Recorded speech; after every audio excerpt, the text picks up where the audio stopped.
ശ്രീകുട്ടി വെറും ശ്രീകുട്ടിയല്ല, സെക്സിനും ലഹരിക്കും അടിമ. ഓരോ ദിവസവും ഓരോ ആണുങ്ങളോടൊപ്പം. കൊല്ലം മൈനാഗപ്പള്ളിയിൽ സ്കൂട്ടറിൽ സഞ്ചരിച്ച ആൾക്കാരെ ഇടിച്ചു വീഴ്ത്തി ഒരു സ്ത്രീയെ കാർ കയറ്റി കൊലപ്പെടുത്തിയ കേസിൽ അറസ്റ്റിലായ രണ്ടുപേരിൽ ഒരാളാണ് ഡോക്ടർ ശ്രീകുട്ടി. ഇപ്പോഴും നിറഞ്ഞ യൗവനവുമായി തുള്ളിക്കളിച്ചു നടക്കുന്ന ഈ യുവതി വഴിവിട്ട ജീവിതത്തിന്റെ ഉടമയാണ്. ആരൊക്കെ വിവാഹം കഴിച്ചു എന്ന കാര്യം പോലും നിശ്ചയമില്ലാത്ത ശ്രീകുട്ടിക്ക് മോഹം മാത്രമല്ല, അടങ്ങാത്ത ദാഹവുമുണ്ട്. രണ്ടു കാര്യങ്ങളിൽ മുഴുകിയാണ് ശ്രീകുട്ടി ജീവിച്ചു വന്നിരുന്നത്. മാറി മാറി ഓരോ ദിവസവും ഓരോ പുരുഷന്മാരോടൊപ്പം ലൈംഗിക സുഖം തേടിപ്പോയ ശ്രീകുട്ടി സന്ധ്യയായാൽ മദ്യപാനം അടക്കമുള്ള ലഹരിയിലേക്ക് വീഴുകയായിരുന്നു ചെയ്തുകൊണ്ടിരുന്നത്. ഇപ്പോൾ സമനില തെറ്റിയ അവസ്ഥയിലെത്തിയ സാഹചര്യത്തിലാണ് ദൈവവിളി പോലെ ശ്രീകുട്ടിയും സുഹൃത്തുക്കളും കൊലപാതക കേസിൽ അറസ്റ്റിലായിരിക്കുന്നത്. ശ്രീകുട്ടി ഇങ്ങനെ ആയിരുന്നില്ലെങ്കിൽ മാത്രമേ അത്ഭുതമുള്ളൂ. കാരണം അവളുടെ ജീവിത സാഹചര്യം അതായിരുന്നു. അച്ഛനും അമ്മയും വഴിവിട്ട ജീവിതത്തിന്റെ ഉടമകളായിരുന്നു എന്നാണ് നാട്ടുകാർ പറയുന്നത്. ആരെയും അനുസരിക്കാതെ സ്വന്തം വഴിയിലൂടെ വഴിവിട്ട ജീവിതത്തിലേക്ക് കടന്നുപോയ ആളാണ് ശ്രീകുട്ടി. 18 വയസ്സ് തികയുന്നതിന് മുമ്പ് ഒരു ഡ്രൈവറോടൊപ്പം വീട് വിട്ട് ഒളിച്ചോടിപ്പോയി 1.5 കൊല്ലത്തോളം അയാളോടൊപ്പം ജീവിച്ച ശ്രീകുട്ടി ഒടുവിൽ അയാളെ തഴഞ്ഞ് ഒരു കുഞ്ഞുമായി വീട്ടിൽ എത്തുകയാണ് ഉണ്ടായത്. ഇതിനുശേഷമാണ് MBBS പഠനം പൂർത്തീകരിച്ചത്. ഈ അവസരങ്ങളിൽ എല്ലാം ലഹരിയുടെ ആസ്വാദ്യത്തിൽ കഴിയുകയായിരുന്നു ശ്രീകുട്ടി. നെയ്യാറ്റിൻകരയിലെ തൊഴുക്കലിൽ ആയിരുന്നു ശ്രീകുട്ടിയുടെ കുടുംബ വീട്. അച്ഛൻ ഷാജിയും മര്യാദയ്ക്ക് ജീവിച്ച ആളല്ല എന്നാണ് പറയുന്നത്. വീട്ടുവേലക്കാരിയായിരുന്ന സുരഭി എന്ന സ്ത്രീയെ രണ്ടാം ഭാര്യയാക്കി ജീവിതം തുടർന്ന ഷാജിയുടെ സ്ഥിരം മദ്യപാനിയായിരുന്നു. വേലക്കാരിയായിരുന്ന സുരഭിയുമായി കുടുംബജീവിതം തുടർന്നെങ്കിലും നിത്യവും വീട്ടിൽ വഴക്കും ഒച്ചപ്പാടും പതിവായിരുന്നു. മാത്രവുമല്ല, സുരഭി എന്ന ഭാര്യ മറ്റു പല പുരുഷന്മാരുമായി ബന്ധമുള്ള സ്ത്രീയായിരുന്നു എന്നും പറയുന്നുണ്ട്. വഴിവിട്ട ജീവിതം നയിച്ച ഇവർക്ക് വലിയ മന്ത്രവാദത്തിലും വളരെ താല്പര്യമായിരുന്നു എന്നാണ് പറയുന്നത്. വീട്ടിൽ മിക്കവാറും ദിവസങ്ങളിൽ മന്ത്രവാദികൾ എത്തി മന്ത്രവാദം നടത്തലും തുള്ളലും ഒക്കെ നടന്നിരുന്നു എന്നാണ് നാട്ടുകാർ പറയുന്നത്. വഴിവിട്ട ജീവിതം നയിച്ചിരുന്നതിനാൽ അയൽക്കാർ പോലും കാര്യമായി ഇവരുമായി അടുപ്പം പുലർത്തിയിരുന്നില്ല. ഇത്തരം കുടുംബ അന്തരീക്ഷം നിലനിൽക്കുന്നത് കൊണ്ട് തന്നെ ആയിരിക്കും ശ്രീകുട്ടി വീട് വിട്ട് ജോലി തേടി ആശുപത്രിയുടെ സമീപത്ത് വാടകയ്ക്ക് താമസിക്കാൻ തയ്യാറായത്. കരുനാഗപ്പള്ളിയിലെ ഒരു സ്വകാര്യ ആശുപത്രിയിൽ ഗൈനക്കോളജിസ്റ്റായി ജോലിക്ക് കയറിയ ശ്രീകുട്ടി അവിടെ അടുത്ത വാടക വീട്ടിലാണ് താമസം തുടങ്ങിയത്.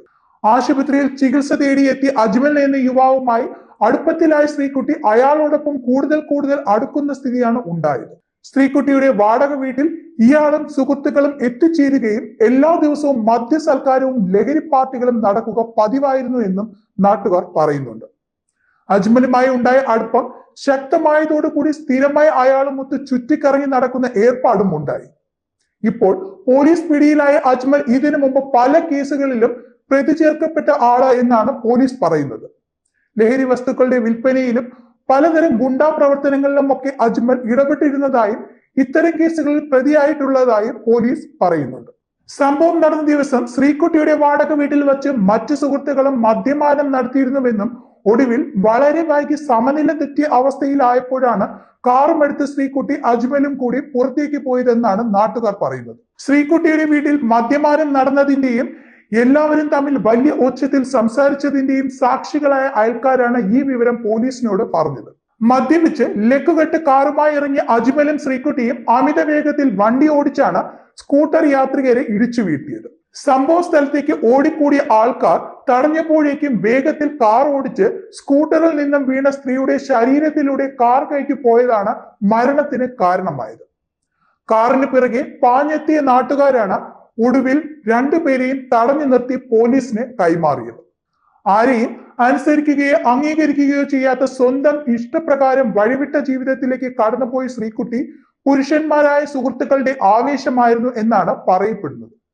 ഓരോ ദിവസവും ഒന്നിലേറെ തവണ കൂട്ടുകാരുമൊത്ത് ലൈംഗിക ബന്ധത്തിൽ ഏർപ്പെട്ടതാണ് ശ്രീകുട്ടിയുടെ പ്രത്യേകതയായി നാട്ടുകാർ പറഞ്ഞിരുന്നത്. പ്രധാന സുഹൃത്തായ അജ്മലും ശ്രീകുട്ടിയുടെ ലൈംഗിക ആവേശത്തിലാണ് മതിമറന്നത്. ലഹരി വസ്തുക്കളും മദ്യവും ഉപയോഗിച്ചു കഴിഞ്ഞാൽ ശ്രീകുട്ടിക്ക് ആവേശം മൂക്കുകയും വീട്ടിലെ സുഹൃത്തുക്കളുമായി മതി വരുവോളം ലൈംഗിക വേഷം നടത്തുകയും പതിവായിരുന്നു. വീട്ടിൽ കിടപ്പുമുറിയിൽ ആധുനിക സൗകര്യങ്ങളോടുകൂടി സെക്സ് വീഡിയോകൾ കാണുവാനുള്ള സൗകര്യവും അത്തരത്തിലുള്ള വീഡിയോ കണ്ടുകൊണ്ട് ലൈംഗിക ബന്ധം ആസ്വദിക്കുകയും ചെയ്യുന്ന രീതിയിൽ ആണ് ശ്രീകുട്ടി കഴിഞ്ഞിരുന്നത്. ഏതായാലും സ്വന്തം വലിപ്പം പോലും തിരിച്ചറിയാതെ വഴിവിട്ട ജീവിതത്തിൽ സുഖം കണ്ടെത്തുകയും ജീവിതം എന്നത് ആസ്വദിക്കാൻ മാത്രമുള്ളതാണ് എന്ന് തെറ്റിദ്ധരിക്കുകയും ചെയ്ത ഗൈനക്കോളജിസ്റ്റ് കൂടിയായ ഡോക്ടർ ശ്രീകുട്ടി ഇനി ഏതായാലും നരക ജീവിതത്തിലേക്ക് പോവുകയാണ്. ഒരു നിരപരാധിയെ വണ്ടി കയറ്റി കൊലപ്പെടുത്തിയ മഹാപാപത്തിന്റെ ശിക്ഷയാണ് ഇപ്പോൾ ഡോക്ടർ ശ്രീകുട്ടിക്കും സുഹൃത്തായ അജ്മലിനും കിട്ടിയിരിക്കുന്നത്. ഇനി ഏതായാലും ജയിലിൽ കഴിയുക അല്ലാതെ പുറത്തിറങ്ങി സുഖജീവിതം നയിക്കാം എന്ന മോഹം ഇവർക്ക് നടക്കുന്ന കാര്യമായിരിക്കില്ല എന്നതാണ് വാസ്തവം.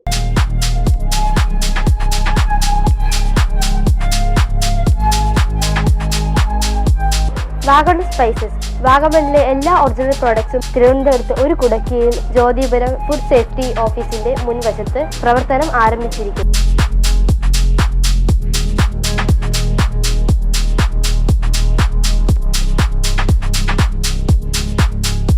കശുവണ്ടി, കുരുമുളക്, ഗ്രാമ്പു, ഏലക്ക, പട്ട, കാഷ്യൂനട്ട്, നട്ട്സ്, ആൽമണ്ട് എന്നിവയെല്ലാം ഇവിടെ ലഭ്യമാണ്.